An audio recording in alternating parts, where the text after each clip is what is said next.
A day in my life bilang isang kadama dito sa Saudi Arabia, Middle East. Minamadali ko ang aking pagkaplansya ngayon dahil magka-travel ang aking mga amo. Kahapon nakapaglaban na ako ng kanilang mga damit at ngayong pagising ko ay nilabas ni amo ang mga bago nilang damit para labahan at nang maisama sa paplansyahin dahil nga sila ay aalis at magbabakasyon ng 7 araw sa ibang country. Habang ako naman ay dadalhin ni among babae sa bahay ng kanyang nanay para doon mag-stay ng 1 linggo habang sila ay nasa bakasyon. Kahapon nga nagulat ako biglang pumasok sa kwarto kong amo kong babae habang ako ay naglalaba. Sabi niya sa akin, natuloy na rin ang aming travel ngayon kaya masaya akong ibabalita sa iyo at sa aking mga anak na matutuloy na rin kami at sabi ng aking asawa ay hinihintay na lang niya magkumpirma para kami ay aalis ng ganitong araw. Sabi niya pa sa akin, di ba sabi ko sa iyo mag-travel kami? O di ba nagkatotoo na? Sa totoo lang matagal na yan pinaplano ni among lalaki kasi nga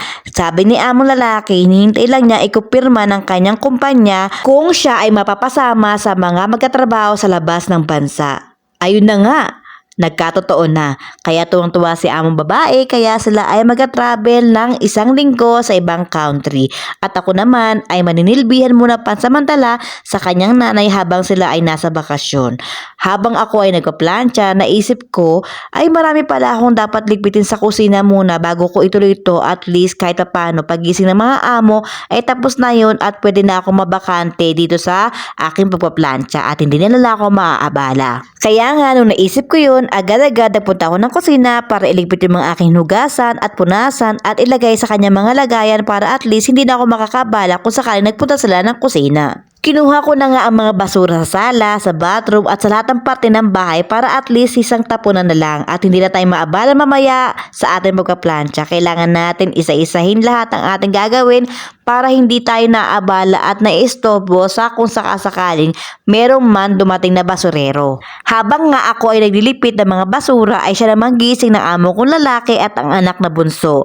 Kaya ayun, nabuksan ang pintuan sa harapan para maitapon ko ang basura sa labas kasi pag nakasara ang pinto sa may harapan, abay hindi ko maitatapon ng basura kasi nasa kanlang susi at hindi ko yun nahahawakan. Isinabay ko na rin yung mga basura nasa labas para at least isang tapunan na lang kasi ang basurero dito ay minsanan lang nagpupunta kaya kailangan lahat ng basura ay isabay-sabay ng pagtapon para at least isahan na lang. Yung basurahan palang sinasabi ko na nilagay na bago dito sa tapat ng bahay namin ay kinuha ng basurero at pinakuha ng amo kong lalaki. Hindi pala kinuha ng basurero, pinakuha ng amo kong lalaki dahil naiinis siya at tinatapon ng mga kapitbahay namin ng mga basura nila sa tapat ng bahay namin. Kaya ginawa ni among lalaki, ipinakuha niya sa basurero yung lagay ng basura sa tapat ng bahay namin. Habang ako ay nagpaplansya at hindi ko pa natatapos ang aking plansyahin dahil napakarami nga niya, abay lumapit si amo babae at nagbigay ng pagkain dahil nga marami kaming gawain ngayon at hindi ko maabala ang aking sarili sa pagluluto ng pagkain nila, abay umorder na lang ng pagkain si among babae sa labas para at least hindi na ako mapagod at maabala pa sa aking pagkaplansya dahil nga kailangan nila yung mga damit nila para sa kanilang pag-travel. Tinanong pa nga ako ni among babae ko anong gusto ko, burger ba o shawarma? Sabi ko shawarma na lang at chicken. Ayoko ng laham kasi nga minsan nakakaramdam ako ng kalabog ng dibdib baka ako ay kakakain ng laham, burger, fries kaya ako kumakalabog ang dibdib ko paminsan-minsan kaya sabi ko iwas-iwas muna ako sa ngayon sa mga mantika at sa mga laham. Minsanan lang tong de-judge at hindi na kailangan palagi-lagi at ako'y mag-vegetable muna para at least makaiwas sa anumang karamdaman. Mahirap na at maraming umaasa sa akin lalo na ang aking anak na mag-aaral na ng college ngayong taon na to. Kailangan natin magpursige para kahit papano makapagtapos sila ng pagkaaral na yun lang ay pamamana natin sa kanila bilang isang magulang. Sa totoo lang, kaya ako gumagawa ng mini vlog at nagpapatuloy sa paggagawa ng content para sa aking pamilya at sa aking mga anak.